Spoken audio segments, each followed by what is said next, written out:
Hello all you wonderful short-fingered guitar players, short-fingered small-handed guitar players. Well, I'm here to try and help you a bit because I've got short fingers. So I'm going to try and explain some of the difficulties that I've come across in my many years on this planet and the ways that I've sort of tried to solve them. Now, how would you feel? Wouldn't it be great if you had fingers like this? And that carrot shows the difference between my fingers and the average guitar players. So, you know, they've got it quite easy compared to us. But why is it that long-fingered guitar players put out all these videos on, oh, it's not a problem being short-fingered, you can do it, blah, blah, blah. They haven't got a clue. It takes somebody to be short-fingered to realise the difficulties that you have to deal with. So I'll take this stupid carrot, but that is the difference. My finger that I've put that carrot on measures 63 millimetres, or that's about 2 3/8 if you're in old style measuring. Now, first of all, I'll apologise for this video because I'm not very good with technology, and some people can stop and retake and mess about with it and modify it, but I've got to do it all in one shot, so it might have a few errors in it. I mean, I'm really old-fashioned. I've only really just stopped sending messages by carrier pigeons. Anyway, what you have to do, firstly, I would encourage you, whether you were an existing guitarist, you've just taken up the guitar, whatever stage you're at, don't please be put off by having short fingers. It's possible to achieve a reasonable standard. Now, what you have to do, you have to find solutions. And I've had to find solutions because I'm a small bloke, and solutions for everything really, including the guitar. Some of the solutions I come up with the guitar are quite crazy, but you have to try these things. I mean, I had this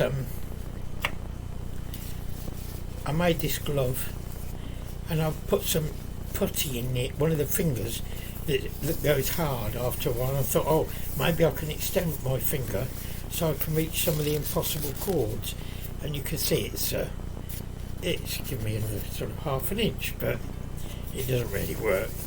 The other thing I've tried is when you finger pick a guitar, many top guitarists who use a finger style, they tend to rest their small finger, their pinky as they call it, on the just below the sound hole of the guitar, so they've got some stability when they're moving their fingers and your hand's not wobbling about. But when they do that, because their fingers are quite long, the first joint, they can lay the whole of the first joint down, and it's, you know, that's quite good for stabilising. But with me, because my fingers are so small, I can only get the tip of my finger resting, so it just won't stay there. So what I did, I tried to get a piece of black jungle tape, as they call it, gorilla tape, whatever you want to call it, and I've tried sticking my little finger down on the guitar to stop it moving around, but it didn't really work. And the other thing is that I found that being very short, it was very difficult kissing a tall girl. So I found the solution, and if you're short and you want to kiss a tall woman, throw a laptop on the floor. Well, let's of the joking. Let's get on with this side. I've got a few notes because I'm old and I can't remember anything. So, one thing I've learned about ladies or women is, and I've said this before, 2 words to make a success of a marriage, and I've been married over 40 years, is 2 words that you have to learn, and that is, yes dear. You remember that? You solve everything. Right. So I've got quite a bit to explain, so I'm not going to be able to cover everything in this video. It'll be too long, so I'll make it over 2 or 3 videos. I did make a video before, which if you care to look back, and I've had a few people giving me nice comments, so that's what prompted me to make another one. Now, I don't know what level you are at the guitar, and I don't want to teach anybody to suck eggs. You might find it insulting if I tell you about chords, or on the other hand, you might be brand new, but what you have to do is look at your fingers. I doubt that many of you out there have actually got fingers as short as mine. You'll have short fingers, yeah, and some of these guitarists with long fingers keep talking about top guitarists and about children that have got short fingers, but I've looked at a lot of those, and they're not the top guitarists are not short fingers, they're medium to short. But if you care to measure your own finger and compare it to mine at 63 mil, my fingers are pretty short, so I have got, I can talk with authority on it. Now, first of all, let's talk about a guitar. If you're just starting out, or you're having a bit of difficulty, excuse me, there's several types of guitar. This particular one I've got is very small. It makes me look big actually, but it's a 3/4 travel guitar, and the advantage of this is several. It's got a shorter scale, so you haven't got to stretch this arm as far forward to reach the first fret. It's got a very narrow neck, which is wonderful because it means your fingers can reach, and it's got a thin neck as well this way. So if you go looking for a guitar and you haven't got one already, go and look for that thin, a narrow neck is very important. The other thing is, if you're starting out, a Spanish or classical guitar has got 3 metal strings and 3 nylon strings. Well, the nylon is a lot easier on your fingers than metal strings, but the downside of it is that the neck itself on a Spanish type of guitar is quite a bit wider, and you might find it difficult to reach. The other thing is that depending on what style of guitar you want to play, if you're fortunate enough to be tall and long fingers and long arms, and you're interested in pop music, rock music, you'll see them on the stage. A lot of guitarists hold these guitars right down by their waist and they'll be playing down, but that's because they got a long reach. If you're really short in the arm, and I'll talk about that in a minute, you're short-armed and short-fingered, and your hands are not very wide, so you can't spread your fingers as far as you'd like to.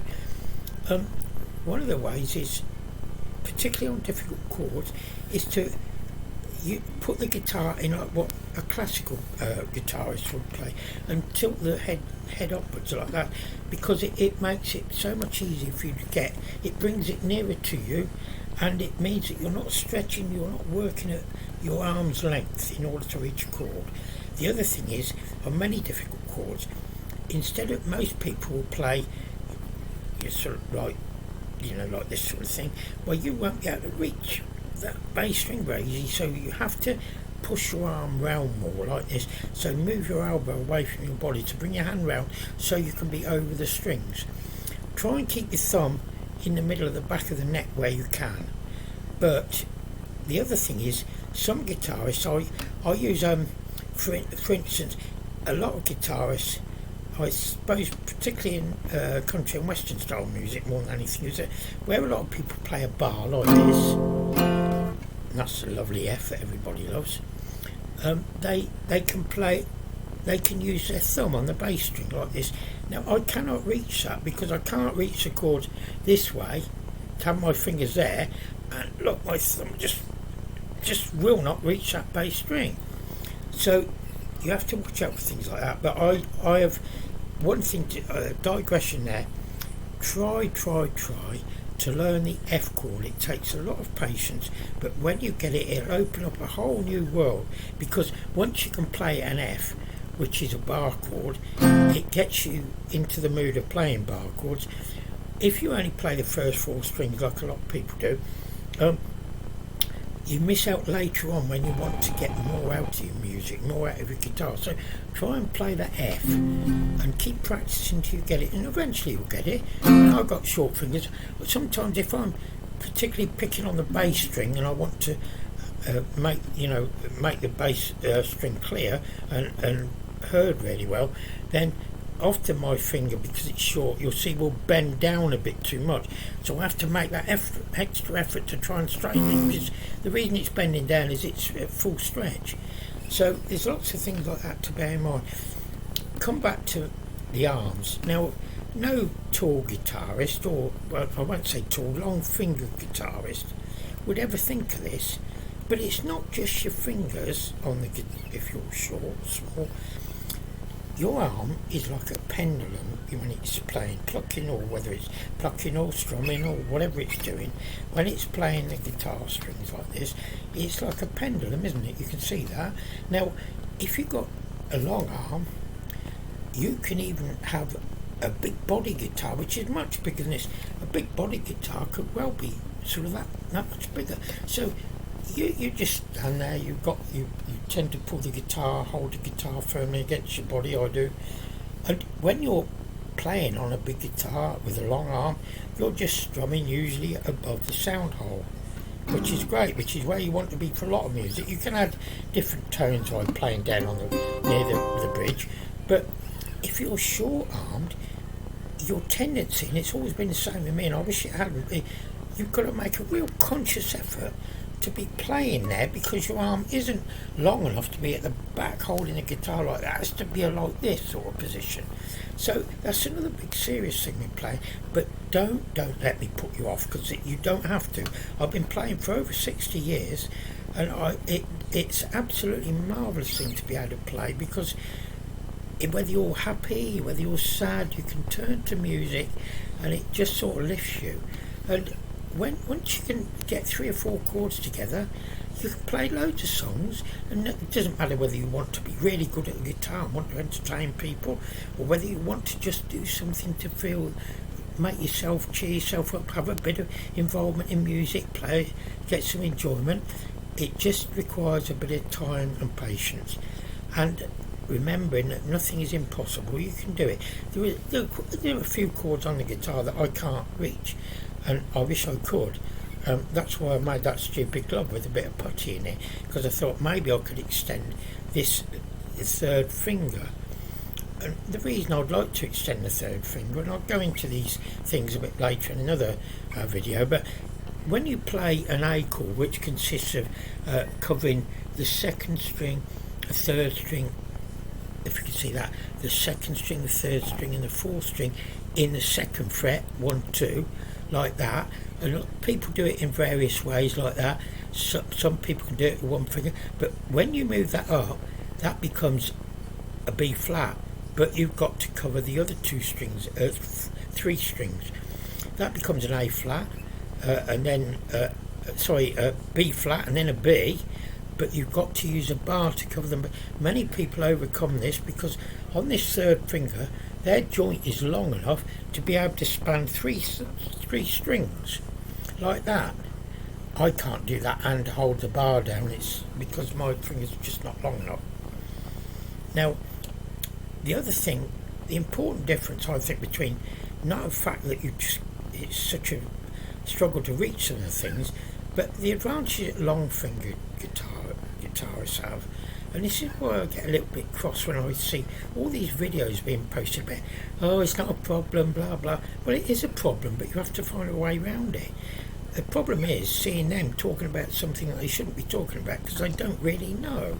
They can guess, but they don't really know. Anyway, enough moaning about that. But when you've got good sized hands and fingers, a guitarist can spread between many frets, maybe 6, something like that, something enormous. But not only when they're spreading to play chords as well, but if you're doing like doing some practicing, most guitarists, good long finger guitarists, they hover above each note that they want to play. Now when they're hovering, and if you look at it from an end point, when they're hovering, they just push their finger down onto the string and it goes down vertically, and because your fingers are thin there, they get a clear note without touching the note next to it to create a buzz. With a short finger guitarist, what you're doing is you can't come down vertically because you haven't got the length of fingers, so you're coming in at an angle like that, and when you come in at an angle, you put far more amount of your finger onto the string, you've got a good chance of hitting the next string through it and either muting it or actually causing a buzzing noise. So you've got to try and really be conscious of forever moving your wrist around and your elbow to get the best possible downward movement onto the string. It just takes practice. Even now, after all these years, I still occasionally make one buzz or mute it, didn't intend to. But then I don't profess to be a brilliant guitarist, but I've been playing a bit and I've done a bit of busking and, you know, and all those sort of things. But so try first of all, without me going, don't want to talk too much about it because I've got lots of things that I've spent more time on them. So first of all, as I said before, don't give up. I always try and keep my nails short. You may find what's best for you, but I've also got curved nails, which doesn't help. If you try and pick the strings, they can tend to catch under the strings a bit. So I keep mine short, and there's all sorts of picks. What I want to do is I want to talk another video. The difficulties of using a capo or capo, and I expect many of you, well, you all know what this is. I expect all it does is you can change the key of what you're playing in by just moving this up and playing the same chord shape. So if you want to sing, say you're playing the chords of C and you want to sing in D, then you can just move the capo up 2 frets. But there are difficulties with the capo if you're short-fingered. The guitar in general, like most things in life, unfortunately, is built for the average Mr. Human being. So if you're short, if you're bigger, if you're much bigger than the average or much smaller, nothing is going to be absolutely right for you because that's the way it is.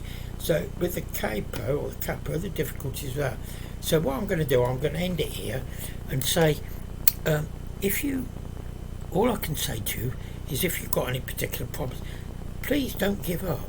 Stick at it. It's mind over matter. Say, I'm not going to let this all long-fingered people be better than me. I'm going to beat this thing and I'm going to play it.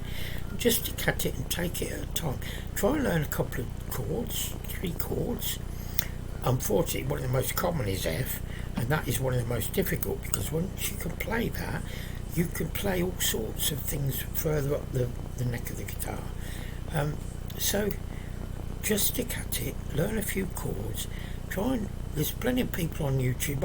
I'm by no means a good guitarist, there's brilliant guitarists on YouTube, but there's a lot of people saying so many songs with 2 chords or 3 chord wonders or things like that.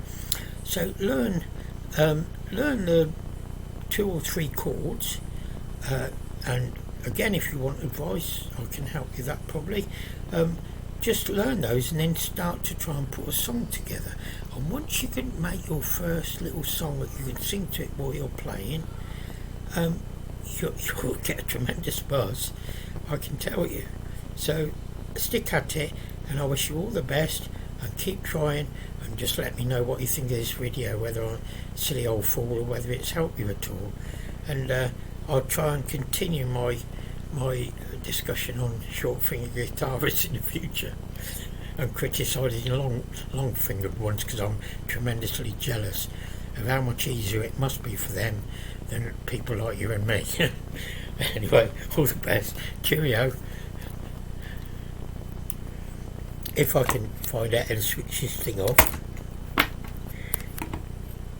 Here we go.